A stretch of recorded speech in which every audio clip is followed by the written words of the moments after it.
É bem perigoso mesmo, mas aí a gente tem que ver, repito, os desdobramentos que a gente vai ter a partir de agora, né? Mas também é importante a gente entender um pouco mais qual que é o perfil da vice-presidente que está assumindo, pelo menos por Delcy. enquanto, ela mesma, a Delcy Rodrigues, né? E que comanda o país, a princípio, sem eleições. Talvez esse fosse o melhor caminho, realizar novas eleições no país para que a população, estruturar, né, partidos, já que a gente tem tantos perseguidos políticos que estão exilados e que gostariam de voltar para a Venezuela para ajudar a reconstruir o país. Talvez esse seja o melhor caminho. Ela está na primeira fase do governo, né? Então, exato. E eu achei algo interessante, que eu acho que o Luiz vai desenvolver com a gente aqui, que há alguns pontos na Constituição venezuelana, né? Alguns pontos que levam, por exemplo, um deles é isso que você falou, de convocar novas eleições emergencialmente. Só que não tem lá na Constituição venezuelana a captura do Maduro, né? A captura do Maduro pelos Estados Unidos. No caso de prisão do presidente. Exatamente. Né? Tudo bem, Luiz Felipe Nunes? Boa tarde para Boa vocês, tarde, Ana Paula, bem-vindo aqui Joel. novamente. Boa tarde para os nossos ouvintes. Eu estava lendo a Constituição do país, da Venezuela, muito mais enxuta que a nossa, tem 81 páginas. Mas é aquilo, a Constituição da Venezuela é igual à cartilha da ONU, ou seja, segue quem quer, né? Se você quiser desrespeitar, não tem grandes sanções. Nicolás Maduro foi eleito várias vezes com eleições fraudadas. Por lá, o mandato tem 6 anos e tem uma diferenciação de o governo estar nos primeiros 4 e depois estar nos últimos 2 anos. Em tese, poderiam ser realizadas novas eleições. Mas, basicamente, a Assembleia Legislativa da Venezuela é comandada por aliados de Maduro, por aliados da classe militar, que comanda também o país, que tem uma política extremamente corrupta. Você tem os militares participando da corrupção, o governo Maduro participando dessa corrupção e alguns opositores, cada um com os seus próprios interesses. Então, seguindo a Constituição da Venezuela de maneira direta, caberia à Assembleia Nacional definir se teremos ou não uma nova eleição. Por quê? Uma ausência do presidente, segundo a Constituição, pode ser feita pela morte, pela renúncia ou por uma destituição decretada pelo Tribunal Superior do país, ou seja, o Supremo Tribunal deles. Não tem, justamente como vocês falavam, uma prisão do presidente. Então cabe ao Supremo e à Assembleia Nacional definir se haverá ou não uma nova eleição. A Delcy Rodrigues vai assumir essa presidência nesse momento.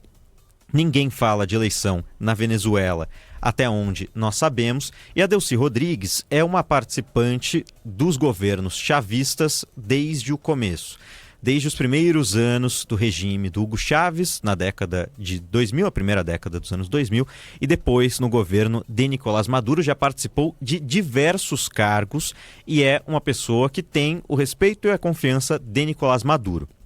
No governo de Hugo Chávez, participou da Assembleia Legislativa e depois foi ganhando cargos ministeriais. Foi ministra das Comunicações e depois assumiu um cargo, pela primeira vez uma mulher assumiu esse cargo, de ministra de Relações Exteriores. Então, muitos dos participantes da ONU que estão hoje nessa reunião de emergência conhecem a Delcy Rodrigues porque já participaram de reuniões com ela. Inclusive, existe um discurso famoso dela na Venezuela, onde ela diz que a possibilidade de uma invasão venezuelana existia. Um discurso de cerca de 10 anos. Isso aconteceu na ONU, lá em Nova York mesmo, fazendo acusações contra os Estados Unidos naquele momento. E é uma política que é conhecida pela política dos Estados Unidos, não só por ter participado das relações exteriores, mas porque desde 2020 ela é também a ministra que controla a pasta do petróleo e combustíveis na Venezuela. Então ela é uma pessoa que tem a confiança de Nicolás Maduro, é vice-presidente desde 2018, no segundo mandato Nicolás Maduro, a gente está oficialmente no terceiro mandato de 6 anos, houve aquela eleição que não se sabe até hoje onde estão as atas eleitorais, em 2024, e agora ela assume o que seria o começo do segundo ano do governo de Nicolás Maduro. Sobre a própria Delcy Rodrigues, ela é uma participante ferrenha do que é chamado na Venezuela da Revolução Bolivarianista, que foi o que fez o Hugo Chávez, o nome que ele deu para o governo dele, porque o pai de Delcy Rodrigues foi morto sob custódia policial porque participou anteriormente do sequestro de um empresário americano. E ela já diz que, em determinadas situações, a morte do pai dela foi o ponto inicial para ela participar da política. O irmão dela é presidente da Assembleia Nacional Legislativa. Então, A política familiar e corrupta na Venezuela ocorre de maneira deliberada. Só lembrar que a esposa de Nicolás Maduro não é só a esposa de Nicolás Maduro, Cília Flores. Ela também já presidiu a Assembleia Legislativa e na própria acusação contra Nicolás Maduro em Nova York, ela está presente em 3 das 4 acusações. Ela, o filho, o Nicolásito, que inclusive discursa nesse momento na Venezuela.